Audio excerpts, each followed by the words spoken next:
The following audio may contain the personal testimonials of some Optavia coaches or clients of Optavia. The results relayed in these messages are based on the unique experiences of the participants, and we cannot guarantee like or similar outcomes. While you may be inspired by these accounts, please note that any stories of success have not been verified and your individual path to optimal health will vary. As always, it is our recommendation that you consult with a healthcare provider before starting a weight loss program. Yours in health, the Optavia team.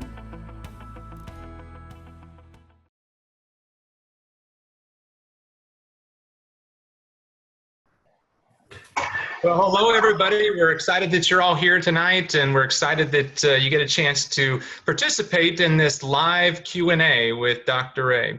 If you just joined us, we'd love to see a quick chat message, or if you have a question, you can use the Q&A feature. We're going to try to get to as many questions as we can in this 30-minute broadcast, so be sure to use the Q&A for questions if you want to get those answered. If you want to just give a shout out or make a comment, you can use the chat feature, but be sure that you use the Q&A feature if you'd like to get a question answered. Obviously, we're not going to get a chance to get all the questions answered, but we'd love to get as many answered as we can. So we're going to get rapid fire. So welcome, everybody. My name is David Bush, and I'm one of the Optavia coaches that get a chance to represent this wonderful organization. And you may be tuning in tonight because you're a client on our program or you're one of our Optavia coaches, and we're so glad that you're here.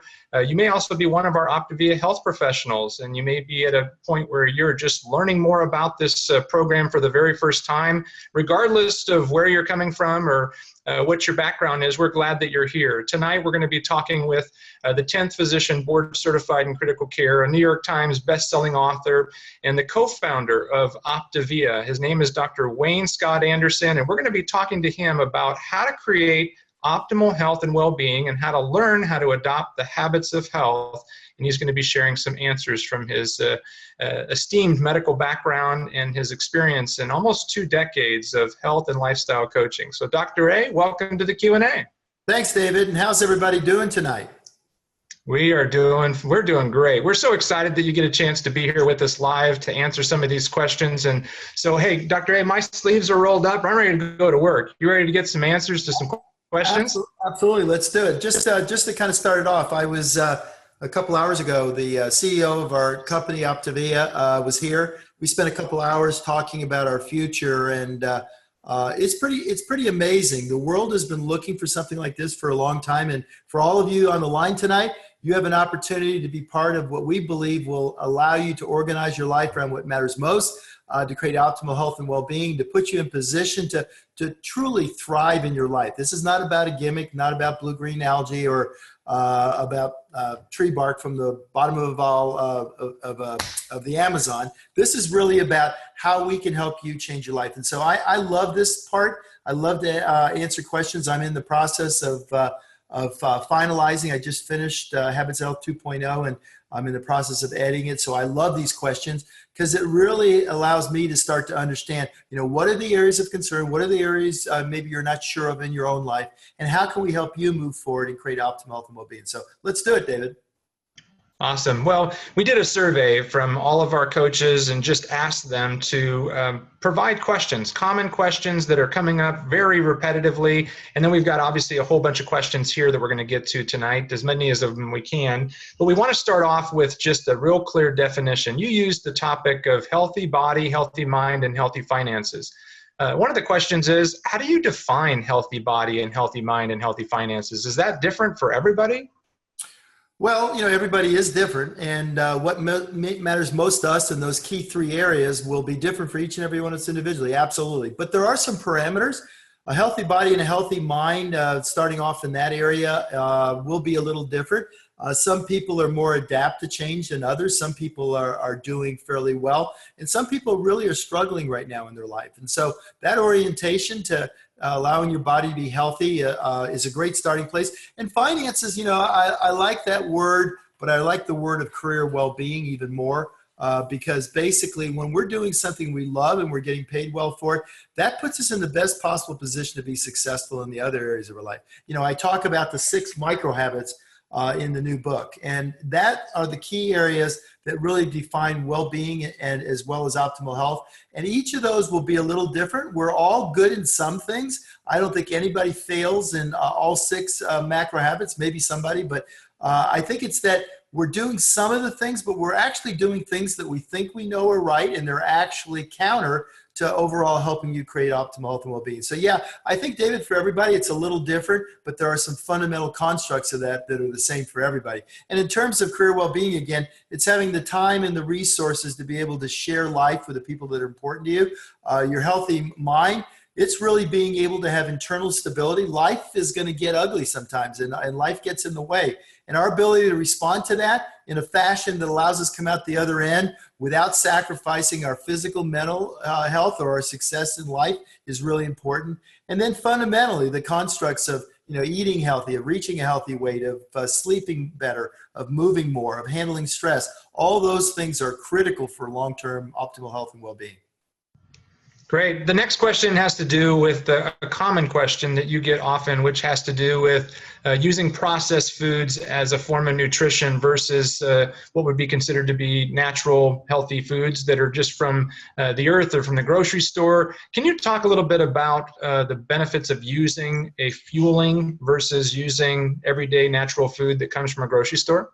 Yeah, well, let me first start off with processed food, what we mean by that. Processed food generally is cheap, it's nutritionally depleted, and it's made from off-sourcing things that are very common. So for instance, flour, corn. We've got a bunch of very easy staples that are cheap to produce, that can be mass produced by the agris. And those are then refined into processed pieces that raise our glycemic index, that raise our insulin, our blood sugar, cause fat storage. It can hurt us and have inflammatory responses with them. So processed from the standpoint of what we do with our Optive food, it's about convenience. We know that eating whole food is great, but if we could eat 6 meals a day, all whole food, all balanced, all put in the proper construct, that would be awesome. And that's our goal. And some people have reached that goal. But for most of this, it has to do with either the expense, the time element, or a combination of those, where the fuelings can substitute for that and do a great job. So we specifically have created high quality fast food. And what I mean by fast, you can carry it with you. It's easy to produce. It doesn't take longer than maybe a minute or two to reconstitute with water. And it gives you the 24 vitamins and minerals, balanced protein and carbohydrate, and low fat that's necessary to sustain and create not just weight management, but also optimal health and well-being. So yeah, that's the great thing about the fuelings. They fit into a very busy lifestyle. They also are relatively inexpensive, and they're designed to enhance your body and put it in the best possible position to be both healthy and to efficiently fuel your body in terms of both energy and nutrients. Great. Well, we talk about healthy body, mind, and finances, and we do get a lot of people that are asking questions about how do you overcome emotional eating or stress eating? And I know you have a lot of experience and you've done a lot of research on that. What would you say to that question? Well, actually, emotional mismanagement is the key to our success, whether we're healthy and whether we have exude well-being or not. In fact, the Framingham study, I was talking to our CEO tonight about this. The Framingham study was a huge study done outside of Boston in a small town called Framingham. And they looked because they were concerned about heart risk back in the 50s. And they studied these people for 50 years. And they found these risk factors. And the risk factors were high cholesterol, blood pressure, high sugar, and things like that, smoking. What they didn't realize that this town was not a normal town. It was actually a town where everybody had a job. It was a very tight community, and everybody got along well, and they were very, very socially adapt to each other. The reality is your emotions and how you manage them are the key to whether you're healthy or sick, whether you have great well-being or poor well-being, and how you function and successful in both your job as well as in your relationships. So emotional eating is basically just one construct of that, and what it usually is somebody is stressed out and they use food to comfort. But it's a much bigger thing, and in the Habits Health 2.0, there's several sections. In fact, we have a whole section on how to start to now use what I call sulfuric technique, or learning how to manage your emotions, to stop, challenge, and choose, and to literally no longer let your emotions rule you. Once you are aware of your emotions, you can adapt to them, you let them flow through your body, and then you move forward and learn and grow from them, you can put yourself in position to be very healthy and have a high level of well-being. So yeah, emotions are an extremely important part. There's something that we don't want to hide. We don't want to repress. We want them to be apparent, but we want to learn how to use them in a fashion that allows us to flourish as a human and not be any way hampered by that. So yeah, it's a very important area and a key area, by the way, of both the Life book and the New Habits. I saw someone ask about the Habits Health. It's going to be coming out this fall, the whole system, the new book, which is fully redone, along with a Life book, which is the first year of your new life, actually building through a series of modules that you'll work with your coach that will allow you to now build your new life. And then the habit installer, the Habits of Health installer, will be about the daily habits and making sure you build consistency and build these new behaviors in. So very, very excited about that. I think it's going to really help us all a lot. Great. The next question has to do with busting through a plateau. Somebody that's maybe had some quick and accelerated weight loss using the Optive program that's maybe kind of having more of a slower process now. How do you stay encouraged and how do you keep busting through to see those consistent, predictable results? Yeah, well, first of all, it's not your weight. You know, weight is a nice thing to measure because it's a piece of data that you can get on the scale every morning and measure, but it doesn't show you consistently how your body's changing. Your body's getting healthy. If you adapt, you know, I talk about predictable transformation, which is the highest offer anybody can give someone. There are periods because of, depending on metabolic rate, depending on amount of calories, the way your body processes it, all those things come into effect, and sometimes you'll reach plateaus, which just simply means that the weight loss has slowed down, but the health benefits are continuing. And remember this, the Habits of Health in this system is designed to use for the rest of your life. It's not something you do like a diet for a restrictive period of time. So you're getting better at fueling your body every 3 hours and using the fuelings, but you also need to get better at moving, handling stress, making sure you're getting enough sleep, and all the other components. And sometimes that plateau may be nothing to do with what you're eating. It can be totally to do with one of the things that you're not applying in the Habits of Health. So with all those, what I say to people that are plateaued, keep doing what you're doing. Let's make some changes. Sometimes one of the things you can do is go for instance, for a week or so and use just the fuelings that are the shakes. And because the shakes, we know the glycemic index is very low. And sometimes for people that are just not quite going into the fat burning state, making a simple move like that. The second thing is start a walking program. If you've been on the program for a while, start walking and start to slowly add exercise, doing it in a fashion where you're not sweating at first, and then eventually get to the point where you're actually starting to add muscle. So all those are different things you can do. Each one of them a little different in all part, but the bottom line is don't quit, don't stop, don't get stressed, just keep going. Great. The next one has to do with a question from somebody that says that I have lost a lot of weight using the program and I'm scared to transition to eating a more balanced nutrition plan with more whole foods because I really just like what I'm doing right now and I've had so much success, I'm scared to gain the weight back. Yeah, you're a big baby. Big baby. Time to move on. The reality is you can't use just the fuelings for the rest of your life. So bottom line is if you follow directions, go slow, make the transition slow, making sure you're adding, remember, all 6 macro habits. This is not about just what you're eating. If you're relying just on the fuelings and you're not learning the habits of health, not working with your coach, not adding to your motion program, not adding to your stress reduction, not working on sleeping better, all those things are critical. So as long as you're doing those and adding all those components, and I was kind of tongue-in-cheek about the big baby. I took that from Avatar just to bring a little levity into the situation. But the reality is it's understandable because you don't want to gain your weight back, and you won't. Now you will in transition because you're adding more foods that have varying levels of salt and varying levels of nutrients. You are going to gain a little weight, which is the water weight as your glycogen stores are renewed and as you kind of move forward. But the reality is you will transition back through that, and that weight will stabilize and you'll be fine. Just make sure, and if you go at it too fast, then you can always go back on the program fully for a little while until you get it figured out. But work with your coach. Work in the transition is a great chapter in chapter 13, all about transitioning and the habits of health. And make sure you take responsibility to make sure you are learning and not adding things that will have you blow up and add weight quickly, because all these things need to be done in an adjustment as your body readjusts to eating a more balanced, full whole food diet. Great. The next one has to do with exercise and not wanting to exercise, liking the idea of exercise. And so can you give us a little bit more feedback of how to incorporate more exercise if you don't have a desire to do it? Yeah, well, there's two pills that if created would be the most popular pills and would be the most important pills in people's lives. The first is the exercise pill. The second is the meditation pill. If you want to look at, because of the emotional part, the meditation pill becomes very important, which, by the way, there are none of. You have to actually do these things. But exercise is extremely important, and it's all forms of exercise, both non-exercise activity, thermogenesis. There's a chapter on that in the Habits of Health on healthy motion. And then there's also the exercise activity.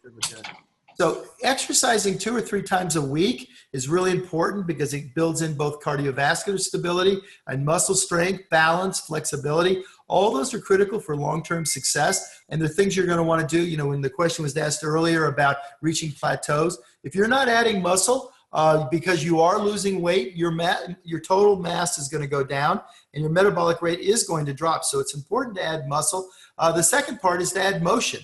Now, one of the key areas that in the first edition, I really reserved for the advanced longevity, but what's really a great program once you get in shape and you've checked with your doctor is high intensity interval training, because you can use a very short period of time, and usually one of the excuses is people have, they don't have a lot of time. So you can use as little as periods of 10 minutes at a time, a couple times, 2 or 3 times a week, and you can make up and actually add both cardiovascular and muscle strength, which will minimize you developing sarcopenia, which is flabby muscles, as well as keep you metabolically active. Remember, you want to become a perpetual motion machine. One of the things I wrote back in the first Habits of Health was about moving in both leisure and in your work environment. At that point, people thought they could exercise 2 or 3 times a week, and that's all they needed. We now have a disease called the sitting disease, and the sitting disease is this perpetual lack of motion where people sit at their desk hour in and hour out, either working on their computer or watching TV or doing some other nonsense. So very important that we add exercise. You can start in micro steps, and I'll just tell you a quick story what micro habits are. So I have a lady that we've been coaching for over 2 years now. She's 73 years old, lost almost 100 pounds. And I asked her, I said, one of the things you need to do is start working on your strength. So I asked her, but she wasn't really motivated for that. So I asked, well, what is one of the things you'd like to do that you can't do now? She says, I'd like to take care of I'd like to be able to hold my babies, my grandbabies. So I said, okay, what can you do in your upper body? Can you do a push-up? She goes, oh yeah, I can do 5 of them. I said, really? So I asked her to do a push-up, and she right then, it was a Zoom call. She got down and she kind of did half of one. And so I said, well, clearly with me watching you, you can't do 1. So let's start a little slower. Can you get against the wall and push yourself off? And she kind of says, oh, Dr. A, of course I can. So she did it, and she cranked out 5 of them. And I said, well, how about, could you do 1 of those a day? And she goes, of course. And I said, so let's just do 1 a day. So we set that up as her micro habit. So every day she does 1. She doesn't skip a day. She does it every day for consistency. I said on the days when you feel better and you feel like doing more, then do more. But make sure you do at least 1. So that was about 8 months ago, and she's progressed. We got to the point where she could do about 25 on average of those. We then moved her down into a semi-recumbent position where she did them on the side of her desk. And now a year later, she's doing on average 5 to 10 push-ups every day. And more important than that, she's able to hold not just 1, but both her grandkids. So the bottom line is, if you don't like exercise, don't do it because you don't like it. Find out what you can do and start doing it and progress it. And over time, your body will increase its self-efficacy, and it'll be easy for you to do it. And that's what the micro habits, and that's what Habits of Health 2.0 is all about, is making sure in all the key areas of your macro habits, the things that are important, that you're doing those things every day. Great. The next one has to do with somebody that has gone on the program and has lost a considerable amount of weight and then stopped the program and is having a little bit of a hard time getting back into the 5-in-1 plan. Can you talk a little bit more about how to re-kickstart your motivation with using a different style of motivation maybe? Well, actually, I would use just what we just talked about. Motivation is great when you have it. When you don't have it, what are you going to do otherwise? So what I would do is maybe start slow and make sure the person figures out what can you do every day. If it first starts by making sure you're eliminating. Let's say right now that when they're not on let me back up for a minute. One of the things of the 5 and the 1 is that the 5 and 1 program puts you up in a very strict environment where you're eating everything that's low glycemic, and it puts your body in position to go into a fat burning state in about 3 days. But if you can't get there, or if you're breaking through because you just feel like you deserve to have that piece of chocolate or whatever it is that happens to be your kryptonite, then we need to back up for a minute and say, okay, number one, why are you looking to get healthier? Why is it important to you? Because if you have no motivation and you're not sure why, then it's not going to work.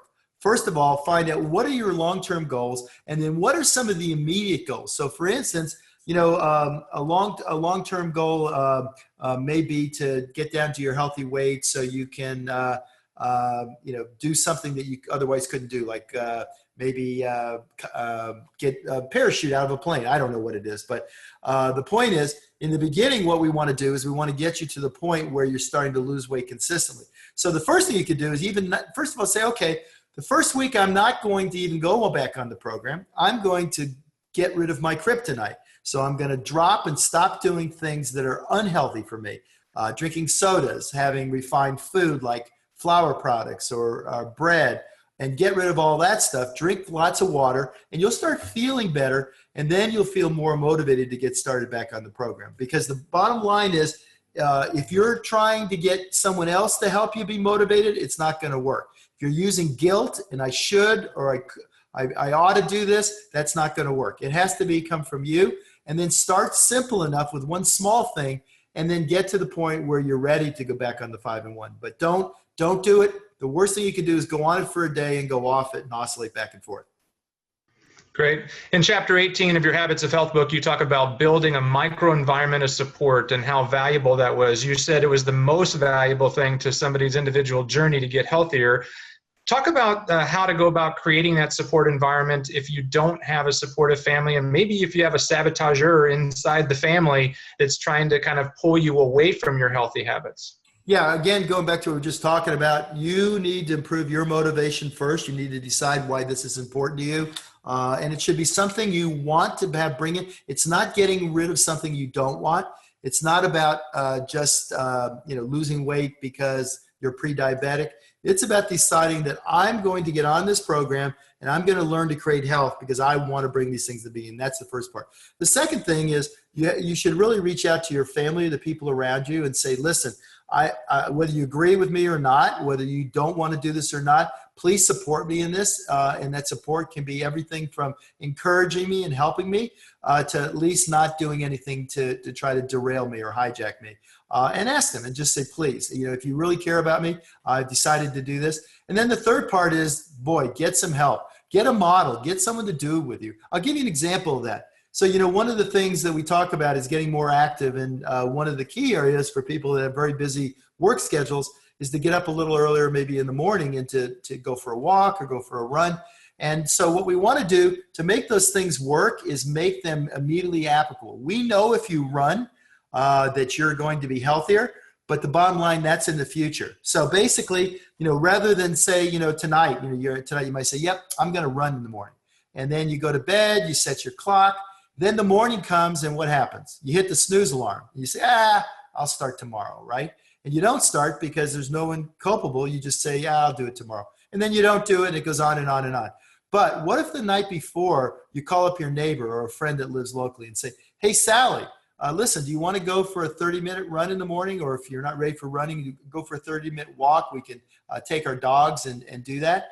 And then what you've done is in the morning when the alarm goes off, you now have culpability. You now have a support person, someone you're doing it with that helps you be accountable and helps you move forward. Beyond that, the key thing is, and for many of you, you have health coaches and have a health community. So the lion's share of people, and we've helped over 1 million people over the last decade or even a little bit more than that, is being around like-minded people, having a coach to help you. All these things will help you be more likely to be successful. Even your best friend, by the way, is more important than your spouse in having them decide to do this with you.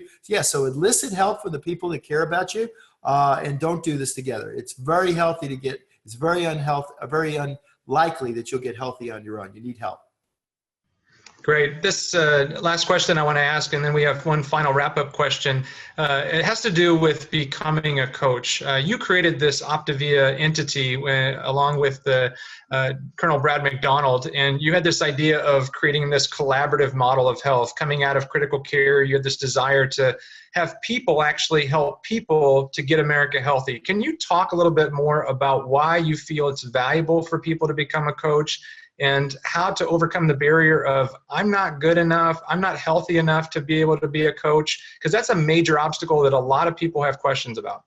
Well, first of all, I talked earlier about emotional well-being, how critical it is for success. And when you don't have to be optimally anything in order to become a coach. In fact, for most people, just by reaching out and helping others, it dramatically helps you. It helps you, first of all, because it's in focus every day, and you're now learning more because you're basically helping others, and you want to, the whole idea is about intrinsic motivation, versus extrinsic motivation. Yeah, you may want to look better, you may want to fit in those skinny jeans, but the reality is what creates long-term success is when we're actually in the service of others, we're doing something we want to do, we're becoming better at it, and we're sharing it with others. So coaching is a very powerful tool for improving your emotions. The benefit, the positive psychological benefit you get by helping others and helping with their success is tremendous. Second of all, it helps you start becoming more of a student because you want to be better at helping others. And thirdly, when you're working with other people, you're going back to our roots. I talk a lot about in both the 2.0 and as well as 1.0 about 10,000 years ago. 10,000 years ago, why we survived, we were a nomadic tribe. The Neanderthals all died out because they stayed in one place in a cave. They didn't do much and they didn't adapt to change.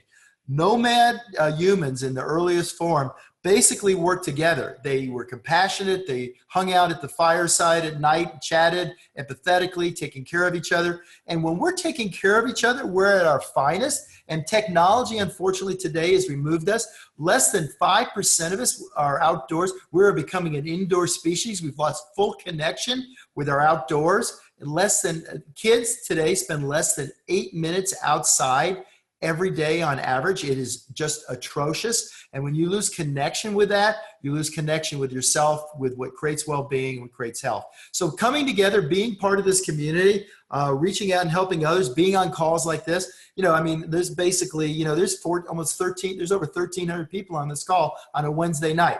You could choose to be watching one of those dumbass TV shows that do nothing, or by being here, I guarantee you're helping both your health and your well-being a lot more than building someone else's dream by watching. I have to tell you that TV is gone, totally brain dead. And what we're about is becoming aware and being part of this. And I love it. I saw people say, wow, I'm gonna watch this again and I'm gonna study this.